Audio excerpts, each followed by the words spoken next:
One, two, one, two. A warm welcome back to the Forensics Detailing channel. Today we're doing another lab style test, okay? In the last video like this, we compared the surface quality, using the gonio photometer after we polished it, of the finish delivered by a rotary polisher versus the dual action polisher, using locked variables, so the same polish, and trying to do a similar kind of polishing set and try and make it a fair comparison to see if there was any difference in data influenced by the machines themselves. And the conclusions were that there wasn't. The data, the surface quality data in terms of gloss and haze was the same basically. Now that was just one test, and it's interesting. Like I mentioned, you can change things around to try and move the variables and to get closer to perhaps highlighting any differences, but we didn't in that one test. A few people asked in the comments if we could test specifically the DIY detail system, because Ivan replied as well saying this is our best practice for maximising gloss, if you like, giving yourself the best finish using all of these methods here. So how does that compare if we test all of that to what I've called a random method, what do I put? Random combo, okay, or guerrilla polishing as I call it, just guerrilla networking, just random, we just do it. So the DIY system for best finishing would involve using the rotary polisher to give you the finish, because they believe it gives you a better finish. I'm still not so sure of that. I'm not so sure it makes a difference, is my opinion, in most scenarios. Use the slowest speed possible on the rotary, ideally between 400 to 800 RPM rotations per minute. Use no downwards pressure when you're working the machine over the surface, okay? It doesn't need downwards pressure to add gloss. Use a clean but damp pad. So what we've done here is a test set with the DIY detail polish, and in here I've got some water with about 5 litres of water with about 20 ml of their Rinseless, and I've washed out the pad, dried the pad on a microfiber, but it's just that there's a bit of dampness to it. I'll spin it a little bit more. Can you just see there's still a little bit of water there? So I'll give that a little bit of spin before I put the polish on it, so it's damp but not wet, you know what I mean? You must use a waffle pad because it dissipates heat better, and obviously the gold polish within the DIY detail range, which I think is the only abrasive in their range, which is designed to, if you team it up with the right pad, you can cut with it. If you put it on their red finishing polish, you can finish with it to get the highest gloss. If you use the middle one, you can go somewhere in between, the Liberal Democrat. So what we're going to do over here is, I thought really we should just do as many things different to over here. But you could argue, there's arguments to say, well, why don't you use the gold polish over here as well with different variables? There's arguments to say, why don't you keep this all the same but change the dampness from dry so you can investigate each one at each time? And they're valid responses. You could go and pick it apart and try and find which specific thing in the best practice is significant, but that would require a whole series of tests. So what we're going to do in this video is change everything here, really. So we're going to use a different polish. We're going to use Koch Chemie M2, which is a finishing polish to give you the highest, it's a finishing polish. It's going to give you the highest gloss, hopefully. A flat pad, which Ivan suggests not good for hazing. So I'm interested to see the haze data against this and the waffle. A dry pad as opposed to and it won't be a completely clean pad. I've done one set with this and just put a bit of the M2 on, gone over it with a brush to clean it, and so it won't be a clean pad, it'll be a primed, brushed pad that's dry, not with water in it, okay? There'll be pressure as well, I'll be pressuring in a little bit. It's still a finishing pad down there. That's a different pad, by the way, that's a flat flex pad, okay? We'll use it at 1,000 RPMs, but we'll stick with the rotary polisher as well. So what do you think of that particular test? This bit, there's loads of people that say they want things different over this side, but it doesn't matter. I'll never get uniform agreement of what to set this bit bit too. But that, I think, is all of the DIY detail stuff. So let's get cracking, guys. Let's get cracking. Now, before we do, very important, I've run this machine and I've calibrated it to the test tile, which runs at a calibration of 106.7. So let's just, before we do the test, we'll measure our tile, because it won't hurt to calibrate it again. Yeah, we'll calibrate again. So you should always calibrate before you do a test, really. And then don't calibrate after you've started. So that's measured.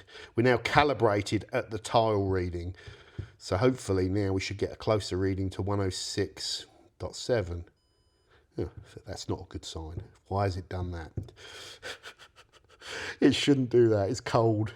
There we go, 106.6, which is what we found last time when I think we did the Rotary test. 0.1 margin of error on reading a calibration. So you can get a little tiny bit of variance shining light at the same surface.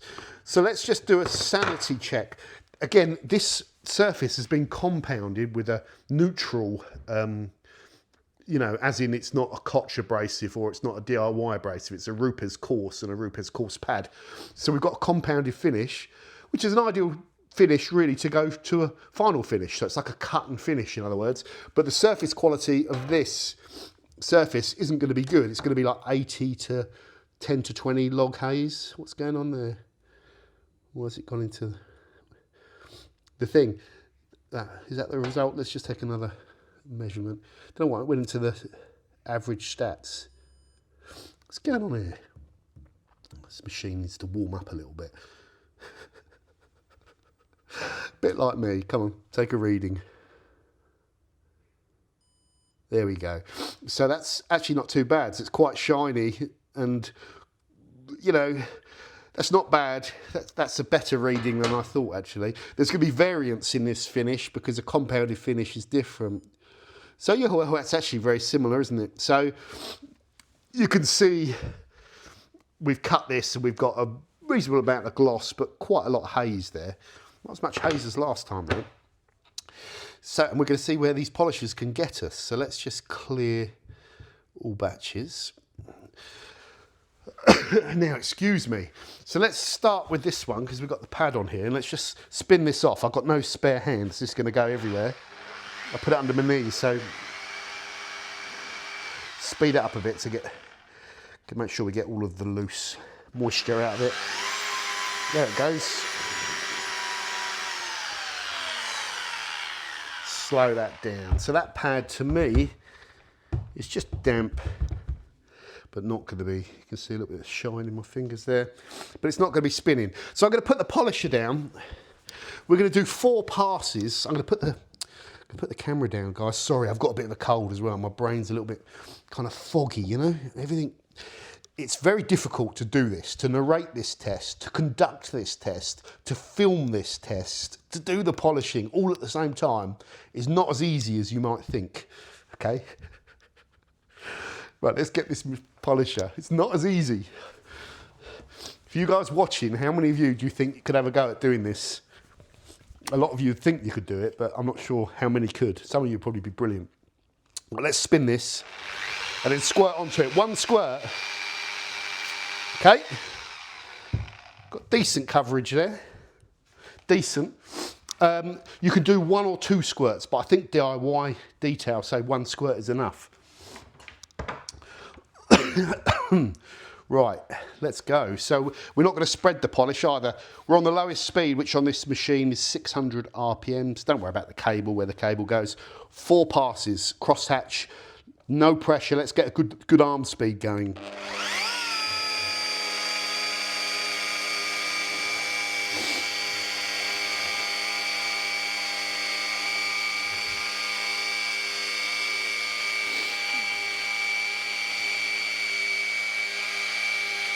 One,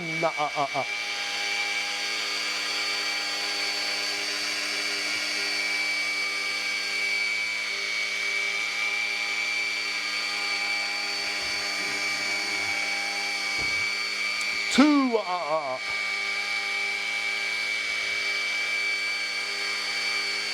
It's the Count from Sesame Street. He was awesome. 3.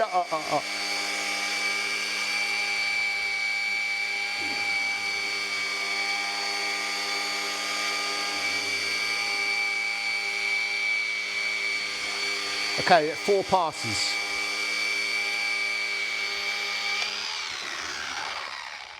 We'll take that pad off there. Get off. This pad sticks down to that thing like an Alabama tick. We'll just soak that in the solution. I do love, like, you could replace that Rinseless with APC in there, but just having a little bottle of water, a little thing of water and putting your pads in is great. Stops that polish drying in the pad. That's a really good thing. So let me just grab this and we'll bring you in. And what we're going to do here, so you can see the polish on the panel, we're going to wipe the polish off of the panel. Okay, just gently wipe like this till we have the shine. We're not too worried about all our little edges. Then what I'll do is I'll put that cloth down here, and I've got some panel wipe here. I'll just spritz a bit in there, wipe a bit more. A bit of that panel wipe on there. We'll just thin out any polishing oils. Flip to a dry side. And there we go. Okay, so we're going to take readings right down the middle there in the sweet spot, and we'll keep that cloth. Linked, logically linked to that thing, and we'll keep this cloth logically linked to that, just so we don't cross-contaminate at all. Whoa. Okay, so I need to now put the Koch pad on. So I need 2 hands, guys. So you're going back to over here. Okay, bear with me. Okay, it's a good view. Oh, starting to feel better. Been feeling a little hoarse recently, not literally. Always do that joke. I've had the man flu like for the last 4 or 5 days. It's been horrible, but it's going. I think I'm going to go swimming again tomorrow. Get back into my pre-Christmas workout. Desperately trying to lose some weight before Christmas never works. Okay, so Koch M2. Let's give it a good shake. There's something important going on with what we're doing now that I don't think anyone's going to mention, which is really important. We'll talk about that later on. Right, I'm going to do 3 dots because it's a small test panel. Okay. Don't need those, it's already kind of primed, it's already going. So let's put this down. And I will just dab it. We're going to go up to speed 2. We'll go to speed just over 2 to get to 1,000 RPMs. Well, we're probably at 2.5, which is somewhere the halfway point between 900 and 1,200, which would be 1050, wouldn't it? 150 either side. Don't know. You tell me roughly. So yeah, I think we're doing 1,050.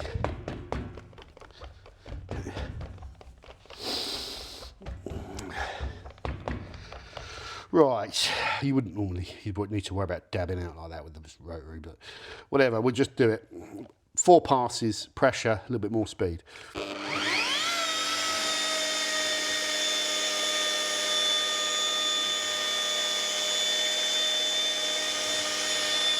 quite a soft pad, so I don't want to force down on it because that would be silly, but I just want to get a little bit of weight on it.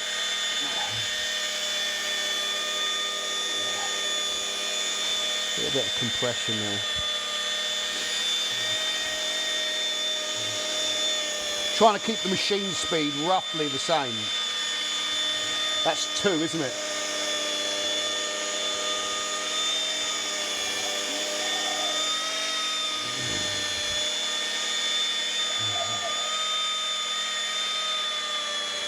That's 3. This is the last one. Interesting. It's a little bit fast to finish in, but This is exactly what we're testing. No, there's no heat there. Okay, so we take a clean cloth. I'll tell you one thing, the machine's much more controllable at like 600 RPM.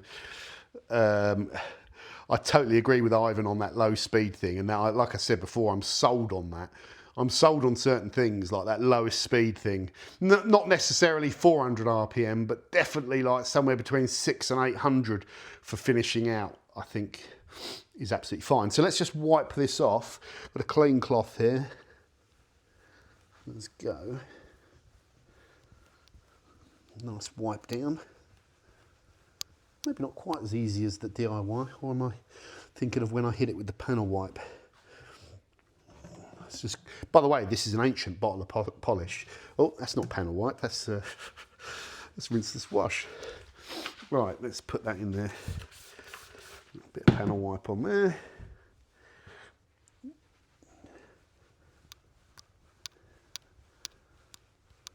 Right, and flip over to, let's just make sure it's a clean side.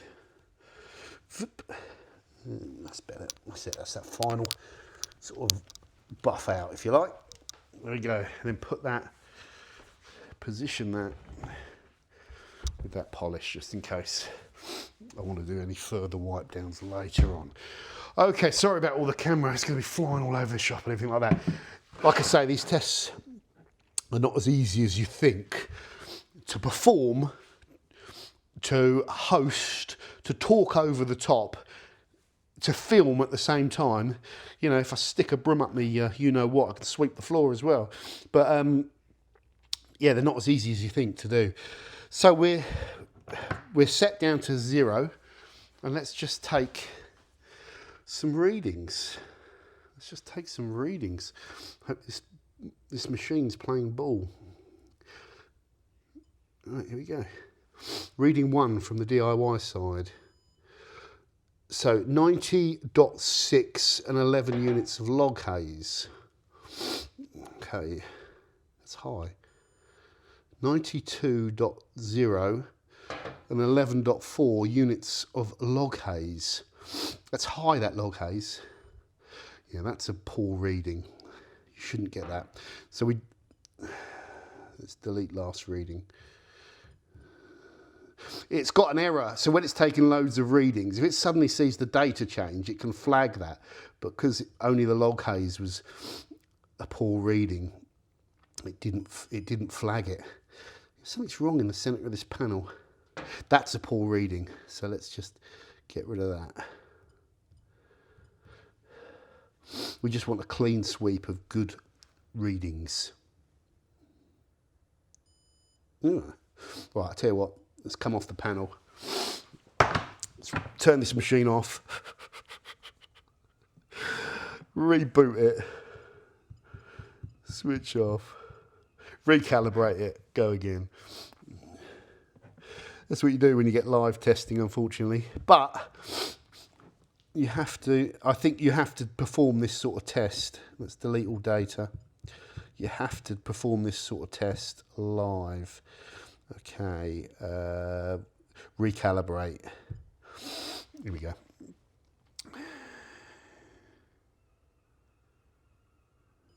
There we go. Okay.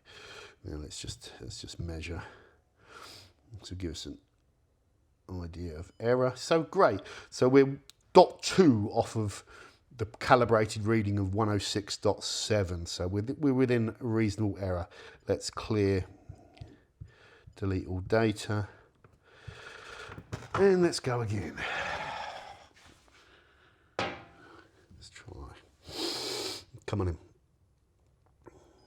Right, don't mess me around. 1, we need 7 readings. Just bang them out. 2, good. So far, so good. Don't let me down. N equals 3, we're going on to 4. Don't let me down. Don't let me down. Oh, that's a dud reading. Delete last reading. Don't let me down. What is the temperature? Bloody freezing today. That's better. Yeah, okay, seems to be a bit better this time. Don't let me down. Better. What are we on? N equals 6. We want one more. Don't let me down. Done. Okay, so we've got 7 readings there that haven't thrown any wobblies. So let's take our averages, guys. So we're interested in 20-degree gloss and we're interested in log haze, okay? We're interested in log haze. Right. We did last time when we tested on the machines with the 4-pass set on DAs and rotaries using F5. We had averages of about 4 units of log haze. Let's just get to the average data. So our average gloss, and we'll write this on the panel, is 92.1, which is pretty consistent actually. It's pretty good. It's a bit dangerous comparing across tests. So last time when we used Koch F5 is it called? The mid-range polish. I shouldn't be talking too much here, just concentrate, write down your averages. It was a bit higher with the previous test if you watch the previous video. So, but it's a different test, so it's not completely comparable, but I don't know, just something to think about. But the log haze here is that we've got a mean log haze of 8.2. So 8.2, that's high, okay? And we started, I tested this, didn't I? And it's in the video. The haze before we polished was somewhere between 10 and 15, which is kind of a compounded finish, which is normal. You'd want that number to be a lot lower.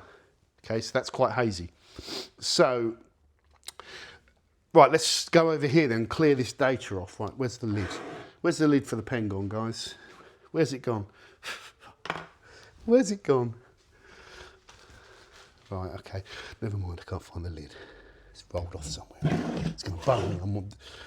I can't multitask. Okay, delete all batches.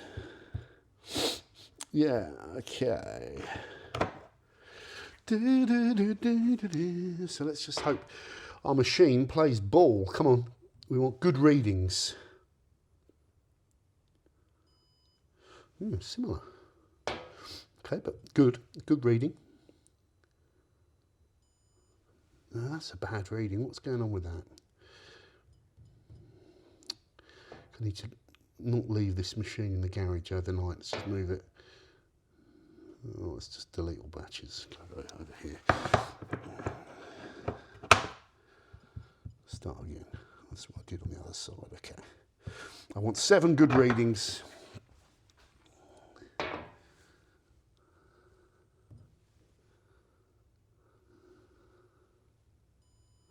Here we go. 1. Come on. Don't let me down. 2. Don't let me down. Ooh, don't let me down. Ooh, don't let me down. Seems to be okay now. Okay, well then I'm going to delete that. 0 log haze, don't like that. Delete last unit. Don't let me down. That's wrong. What's going on there? Was there something on the panel? Might be something on the panel. Hold on.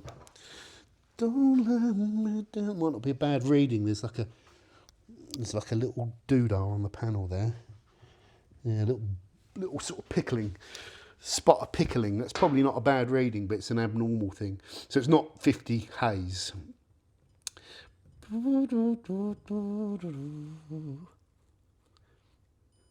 It's better. So n equals 5. N equals 6. We're getting there. We're getting some consistency here, guys, which is good. And n equals 7. Okay.